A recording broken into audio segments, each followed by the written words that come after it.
5월 7일 KMA 뉴스브리핑 시작하겠습니다. 내년도 요양급여 비용 계약을 위한 수가 협상이 시작됐습니다. 대한의사협회를 비롯한 의료 공급자 단체 대표들과 국민건강보험공단 김용익 이사장은 어제 상견례와 간담회를 갖고 본격적인 협상 일정에 들어갔습니다. 이날 이필수 의협회장은 일부 진료 과목의 경우 작년 한 해 폐업 숫자가 과거 20년치의 30배 가까이 치솟을 정도로 코로나19로 인한 피해가 심각하다며 이는 국민 건강과 보건의 위협, 그로 인한 국가 경쟁력 저하로 이어진다고 우려했습니다. 또 그동안의 건보공단은 재정 지출 규모를 낮게 정해놓고 공급자 단체끼리 제로섬 게임을 하게 만들었다면서 명목만 협상이지 사실상 강요에 가까웠다고 지적했습니다. 이 회장은 의료계에 대한 충분한 보상은 국민 건강보호뿐만 아니라 국가 경제와 일자리 확보에도 도움이 될 거라고 강조했습니다.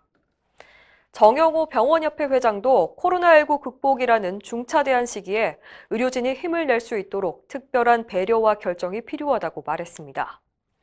이에 대해서 김용익 이사장은 국민과 보건의료계가 상생적 측면에서 균형점을 찾는 협상이 되도록 노력하겠다는 뜻을 밝혔습니다. 수가 협상은 이달 말일까지 각 단체별로 진행됩니다. 코로나19 백신의 이상 반응 신고율은 0.5%로 집계됐습니다.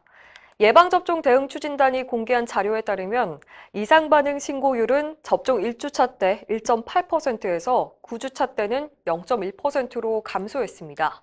성별로는 여성이, 연령별로는 18세에서 29세가 가장 높았습니다.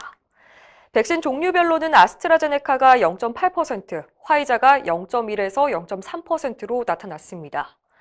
이상 반응 신고 사례 15,651건 중에서 중대한 이상 반응은 545건, 3.4%를 차지했는데요. 이 중에 사망이 73건, 아나필락시스가 173건이었습니다. 한편 접종 후 사망 또는 중증 피해 사례 중에서 백신과 인과성이 인정된 건 단 2건에 그쳤습니다. 예방접종 피해조사반이 2월 26일부터 4월 30일까지 사망 67건, 중증 이상 반응 57건에 대해서 사례 판정을 한 결과 뇌정맥동 혈전증으로 진단받은 1명, 또 발열 후에 경련으로 인한 혈압 저하 1명, 이렇게 단 2명만이 백신과 인과성이 인정됐습니다.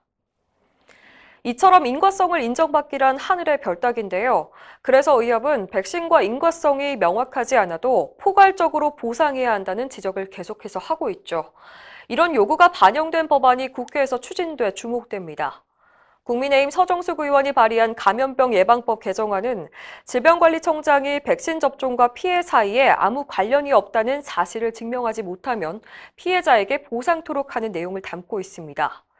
인과성이 입증돼야만 보상하는 현행 방식과 달리 인과성이 없다는 것을 증명하지 못하면 보상하도록, 즉 입증 책임을 정부에 부여한 겁니다. 서 의원은 그동안 백신 피해 보상이 제대로 이루어지지 않았다며 개정안이 통과되면 국민을 더욱 적극적으로 보호할 수 있을 거라고 말했습니다.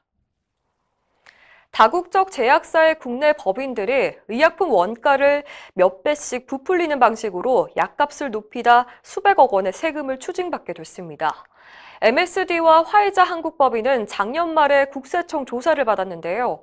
그 결과 올해 각각 약 200억 원에 달하는 세금이 추진될 예정입니다. 이유는 원가 부풀리기 때문인 걸로 알려졌는데요. 본사에서 20% 정도로 책정한 의약품 원가율을 국내 법인들이 무려 80%, 4배나 높게 신고해서 약값을 올린 겁니다. 원가를 책정하는 방식이 나라마다 다르긴 하지만 이 정도는 비정상적이라는 게 국세청의 판단입니다. 국세청은 다른 다국적 제약사도 이런 꼼수를 부리는지 추가 조사를 실시할 예정입니다. 서로 다른 2개의 병원이 계약서가 없이도 서로 동의만 했다면 진료실과 조제실을 공동으로 사용해도 괜찮다는 법원 판결이 나왔습니다. 정신병원인 A병원과 B병원은 지난 2009년부터 외래 진료실과 조제실을 함께 썼는데요. 공동 이용에 대한 계약서를 심평원에 제출하지 않았다는 이유로 지난해 92일의 업무 정지와 8억 원의 환수 처분을 받았습니다. 두 병원은 억울하다며 소송을 제기했는데 최근 서울행정법원은 병원 측의 손을 들어줬습니다. 재판부는 비록 계약서를 제출하진 않았지만 두 병원 원장이 동의했고 다른 위법한 목적이 있거나 환자들의 권리가 침해됐다는 증거도 없다고 밝혔습니다. 이상으로 뉴스 브리핑을 마칩니다. 자세한 사항은 의협신문을 참고하시길 바랍니다.